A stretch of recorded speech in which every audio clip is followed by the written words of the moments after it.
Hi guys, Dru with Dru Talks. I wanted to talk to you really fast today about House Bill 257 in Montana. It has passed the House and it's on its way to the Senate. And I am making this video because even though this bill flew through the House, I have concerns about it flying through the Senate, and this is the one that we really need to pass. Now, honestly, right now we have a Republican-controlled government, and anytime the duopoly is in charge, I'm never going to get the bills that I just die to have, that I would swoon over. So I honestly would love to see the health boards just done away with, but that's not going to happen in a Democrat or a Republican-controlled Congress. So this is pretty close to the mark of what I would like to have.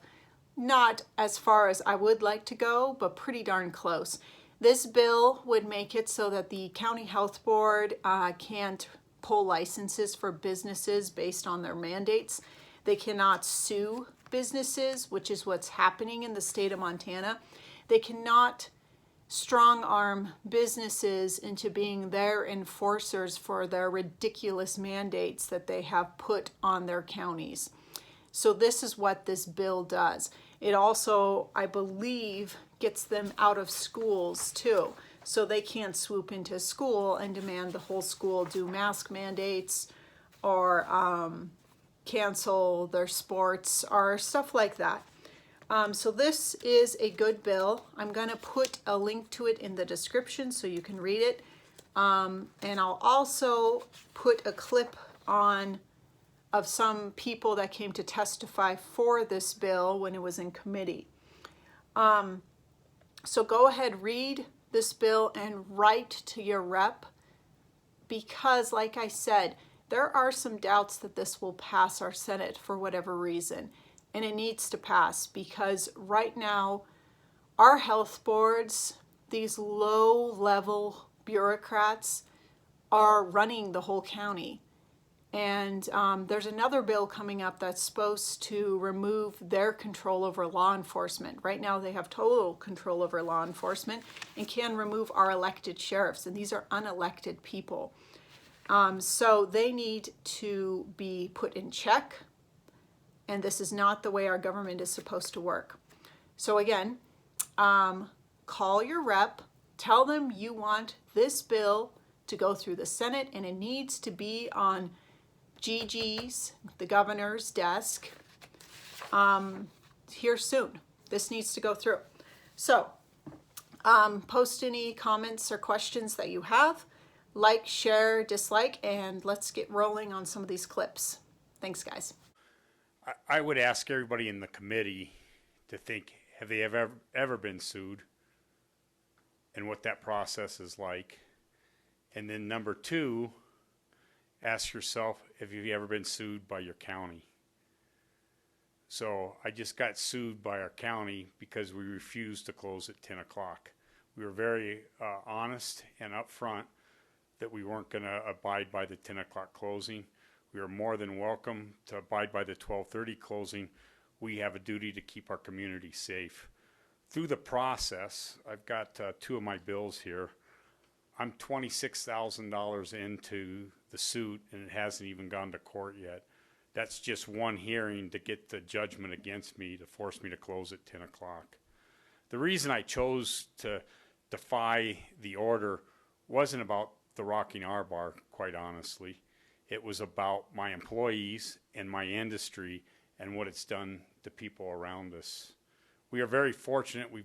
The R Bar has been around since 1947. I've been involved since 2000. We had the built up capital to be able to withstand the fight. I never dreamed that one hearing would cost me $26,000. Just think about that. That's probably 4 or 5 employees for a month's worth of wages. The whole weight of the state government, because all their expert witnesses were either state government or Montana state employees that came down on us. The county attorney had 3 attorneys working on it. I had 1 attorney working on it, and I currently do. So I would be very much in support of this bill, because what's happening to me is what is the fear of my fellow constituents within my industry. They're afraid. And when government operates from a position of fear, that is not a good position, and you don't get true compliance at the same time. We have a real willingness to work with the health departments. We completely respect and understand that we want our consumers to be safe, but we also want to make a living. This was like a sledgehammer that came down on us. We jumped in full feet when they closed us down. We closed down. When we reopened, we did the social distancing. We even drove a voluntary mask with the employees within the Bozeman area where we all signed up, and then the mandate came. So there's a willingness to work for us. I just think we've carried this too far. What I say is, if we have respect, if I respect the person that doesn't agree with me, and I respect the person that does agree with me, that's how we're going to get through this. The gentleman, I concur, the marketplace is going to drive us to make good decisions. Because if we don't take care of our customers, our guests, we're not going to be in business very long. So I would urge you to support this bill. I think it's logical. Again, the sledgehammer came against us, and when you have the power of government, I never really felt it like I have now. I'm one individual. It was the resources of the state government and the resources of our county government coming down on us. My property taxes pay the salary of the people that were suing me. I didn't sue them, they sued me. And the reason they chose to sue me is, what I was told is, they could fine me criminally, but they couldn't shut me down. The only way they felt they could shut me down was to sue me. And that's a real problem within our country. When we give up our freedoms, we got to really ask ourselves where we want to live and what we want to be.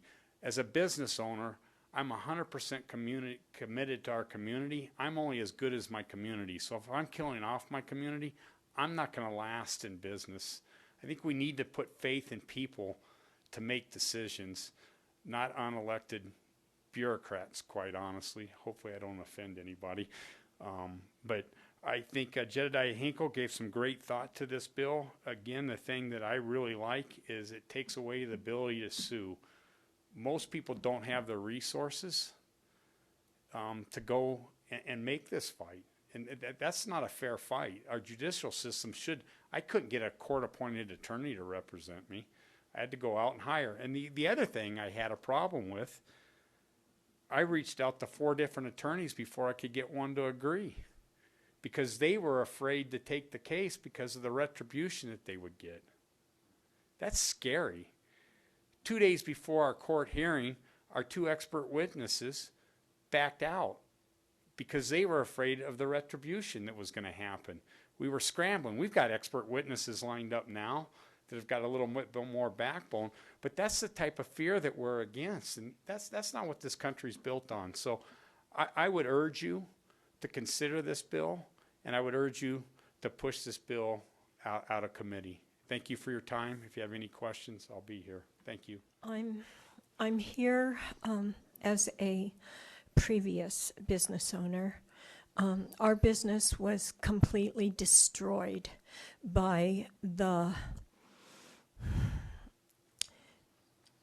egos of local business, government agencies. And we probably spent $100,000 trying to save the business, but we were not able to. I'm here today to represent myself and the businesses that we own, specifically the Rialto Bar here in Helena, Montana. This COVID-19 has had a devastating impact on our small business. We have had to lay off, a good portion of our workforce, and up until the 10 p.m. closing, we were barely breaking even, and we were able to pay the bills. If it wasn't for the PPP loan or payroll protection deal, we would have been out of business a long time ago. But the other thing is when they kicked us down to 10 p.m., 60% of our revenue disappeared. So we have been unable to hire more people. And, you know, as a small business owner with these rules and regulations that are out there, if I were in the Rock and R's situation, I would be crushed out of business for good. The Rialto's been around in Helena since the 1930s, okay? And that would be a tragic thing to be put out of business because of litigation against something like that. All we want to do as small business people is work. I don't want the handouts. I don't want the PPP money. I want to be able to make a living, allow my staff to make a living, earn tips, and take care of our guests. Unhealthy guests are not good for business. So why wouldn't we put forth the effort to take care of our customers and our staff? We follow the CDC guidelines, and I'm pretty proud of my team for doing that at all of our establishments. And the most horrifying thing in this whole epidemic is this power that these local boards of health have. I'm more worried about that right now than I am COVID-19. So thank you for your time. Have a good day.